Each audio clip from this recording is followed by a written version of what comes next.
Israel Adesanya put in a breakout performance on this day 7 years ago. Neither conversations about the UFC's top stars nor debates over the all-time middleweight greats can happen without Adesanya being brought up. In a career that has seen him become a legendary two-time champion at 185 pounds, the last stylebender once enjoyed a historic 12-fight winning streak in the division. One of the best displays on that run came at UFC 230 on this day, November 3rd, in 2018.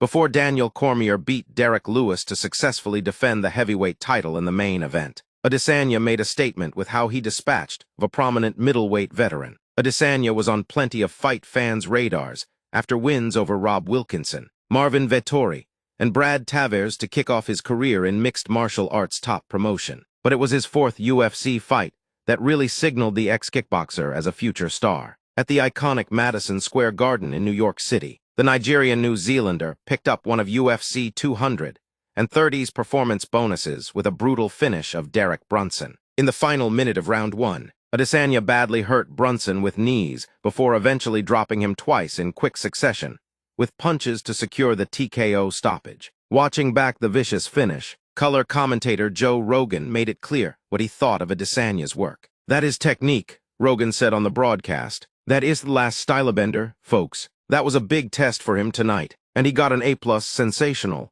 he added. Judging by his pre-fight remarks, the then-future UFC middleweight champion likely did not have much sympathy for his stricken opponent. In the lead-up to UFC 230, Adesanya revealed some surprise animosity with Brunson, claiming the American had ignored him during a brief in-person meeting 3 years prior. "In Auckland, it's Kiwi country. There's not really many black people," Adesanya told Bloody Elbow. "So there's an unwritten etiquette amongst black people that, when you see each other, you kind of give this nod of acknowledgement. I saw him and I just nodded at him like, 'What's up?' and he iced me. At that moment I knew I was, eventually, gonna fight this guy. He's a SC, even back then in 2015. He knew who I was. It shows all these already know me. But they're too scared to say my name," he added. Israel Adesanya's next UFC fight, 7 years on from that result in Madison Square Garden. The now legendary UFC middleweight has found himself on a difficult run. Adesanya's knockout loss to Nasruddin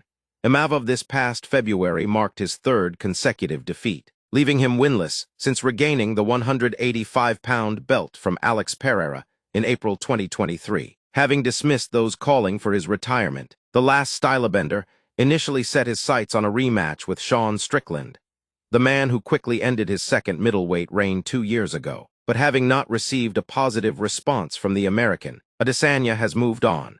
He told Submission Radio in September that he is now willing to face whomever the UFC puts forward for his next fight.